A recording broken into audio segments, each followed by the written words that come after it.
Shalom, selamat malam saudara yang dikasihi Tuhan Yesus Kristus. Selamat berjumpa dalam renungan pada malam hari ini. Kembali kita bersyukur karena anugerah dan kemurahan Tuhan. Kita bisa lewati hari ini semua karena pertolongannya. Dan saat ini mari kita siapkan hati untuk mendengarkan firman Tuhan. Mari kita berdoa. Bapa, dalam nama Tuhan Yesus Kristus, kami mengucap syukur untuk berkat kemurahan-Mu. Tuhan sudah menolong kami melewati hari ini. Dan saat malam ini, kembali kami rindu diperlengkapi dengan firman-Mu. Jamah hati kami Tuhan, agar kami memahami dan taat pada kehendak-Mu. Dalam nama Tuhan Yesus kami berdoa. Haleluya. Amin. Saudara dikasih Tuhan, ayat renungan kita pada saat ini terdapat dalam kitab Keluaran pasal 19 ayat 21-22. Tertulis demikian.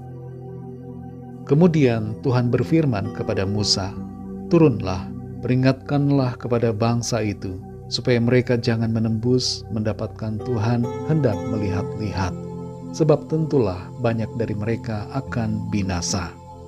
Juga para imam yang datang mendekat kepada Tuhan, haruslah menguduskan dirinya, supaya Tuhan jangan melanda mereka." Saudara yang dikasih Tuhan, D.L. Moody, seorang penginjil di era 1800-an, pernah berkata bahwa kehidupan yang kudus akan memberikan kesan yang paling mendalam bagi orang sekitar kita. Bagaikan mercusuar yang tidak mengeluarkan suara, tapi bercahaya dan berdampak di tengah kegelapan. Kehidupan yang kudus merupakan kehendak Tuhan bagi setiap kita manusia. Terlebih lagi bagi kita yang sudah percaya, kita hendaknya tidak setengah-setengah dalam mengikuti Tuhan. Percaya kepada Tuhan memerlukan tindakan nyata melalui ketaatan kita pada kehendak-Nya.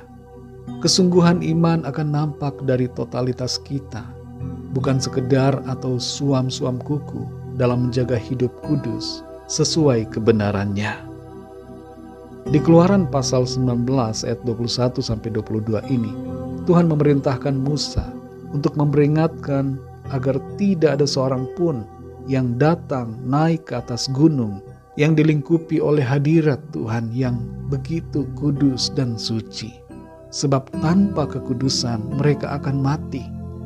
Kesucian dan kekudusan Tuhan begitu murni dan tidak ada seorang pun yang dapat tahan di hadapannya tanpa kekudusan sesuai standar Tuhan. Dalam Mazmur pasal 24 ayat 3-4 dinyatakan, "Siapakah yang boleh naik ke atas gunung Tuhan? Siapakah yang boleh berdiri di tempat-Nya yang kudus? Orang yang bersih tangannya dan murni hatinya, yang tidak menyerahkan dirinya kepada penipuan dan yang tidak bersumpah palsu."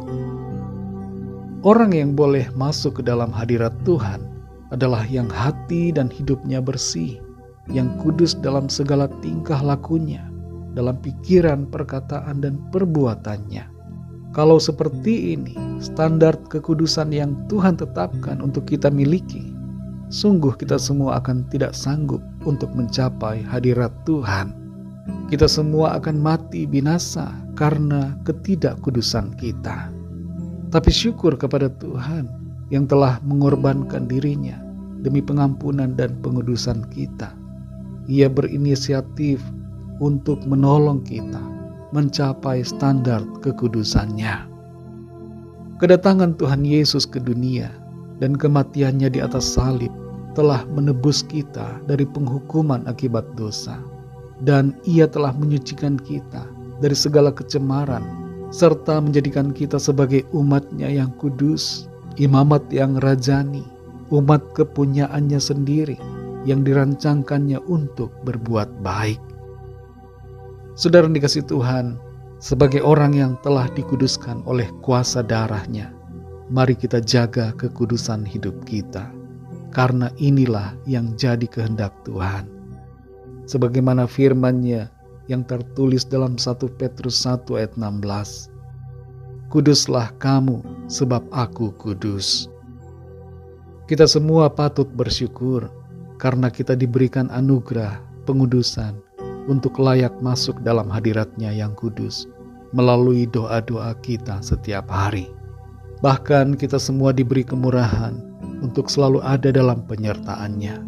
Dan yang lebih luar biasa lagi, kita diistimewakannya karena Tuhan sendiri hadir dalam hati dan hidup kita oleh Roh Kudus-Nya. Saudara yang dikasihi Tuhan, jangan biarkan kecemaran dosa mengotori kekudusan yang Tuhan sudah kerjakan di dalam kita. Biarlah pikiran, perkataan, dan perbuatan kita senantiasa berkenan di hadapan-Nya. Saudara dan saya adalah milik Tuhan. Karena itu jangan lagi kita biarkan diri kita mendua bagi dunia ini. Jadilah pribadi yang hati dan pikiran, tubuh dan roh dikuduskan bagi Tuhan, bagi hormat kemuliaan-Nya. Kehidupan kita yang kudus secara otomatis akan dirasakan oleh orang-orang di sekitar kita. Tanpa perkataan, mereka akan melihat cahaya kemuliaan Tuhan melalui kehidupan kita. Kasih karunia Tuhan akan menolong kita untuk senantiasa hidup dalam kekudusan-Nya. Mari kita berdoa. Bapa Surgawi, Bapa dalam nama Tuhan Yesus Kristus, kami mengucap syukur untuk firman-Mu. Kami diajar untuk hidup kudus. Kami kembali diingatkan bahwa kehidupan kami di dalam Tuhan bukanlah kehidupan yang main-main. Tuhan menghendaki agar kami sepenuh hati mengikut Tuhan, tidak mendua, tapi mengkhususkan dan menguduskan diri kami bagi Tuhan. Tolong kami ya Tuhan, kuatkan kami selalu, sehingga hidup kami benar-benar berkenan, suci, kudus di hadapan-Mu. Baharui kami terus ya Roh Kudus, dengan kuasa firman dan kuasa darah-Mu ya Tuhan Yesus. Terima kasih Tuhan. Saat ini kami berdoa bagi setiap dari kami yang sedang dalam pergumulan, masalah, sakit, penyakit, agar Tuhan menolong dan menjamah, memberikan kesembuhan, kuasa mujizat Tuhan terjadi, pertolongan yang ajaib yang dari Tuhan kami alami dalam hidup kami. Berkatilah ya Tuhan bangsa dan negara kami Indonesia, dan juga semua bangsa di dunia ini. Lawatlah dengan kasih dan rahmat-Mu, agar setiap orang dari segala bangsa mengalami anugerah keselamatan yang daripada-Mu. Ampuni kami Tuhan akan dosa dan kesalahan kami, seperti kami juga mengampuni orang yang bersalah kepada kami. Berkati kami dalam istirahat kami malam ini, lingkupi kami dengan kuasa dan kasih-Mu. Terima kasih Tuhan, dalam nama-Mu yang kudus, nama Tuhan Yesus Kristus, Tuhan di atas segala Tuhan, Allah pencipta segalanya, kami sudah berdoa dan mengucap syukur. Haleluya. Terimalah berkat Tuhan. Tuhan memberkati engkau dan melindungi engkau. Tuhan menyinari engkau dengan wajah-Nya dan memberikan kasih karunia. Tuhan menghadapkan wajah-Nya kepadamu dan memberikan damai sejahtera. Berkat anugerah dari Bapa Surgawi, cinta kasih karunia dari Tuhan Yesus Kristus, dalam persekutuan dan penghiburan Roh Kudus, menyertai kita semua sekarang ini dan sampai selama-lamanya. Dalam berkat nama Tuhan Yesus Kristus. Haleluya. Amin. Puji Tuhan, saudara yang dikasihi Tuhan, saya percaya firman Tuhan menjadi berkat dan kekuatan buat saudara semua, dan Roh Kudus akan menolong saudara untuk lebih lagi memahami kebenaran firman Tuhan. Tuhan Yesus memberkati saudara semua. Sampai jumpa dalam renungan yang berikutnya. Haleluya.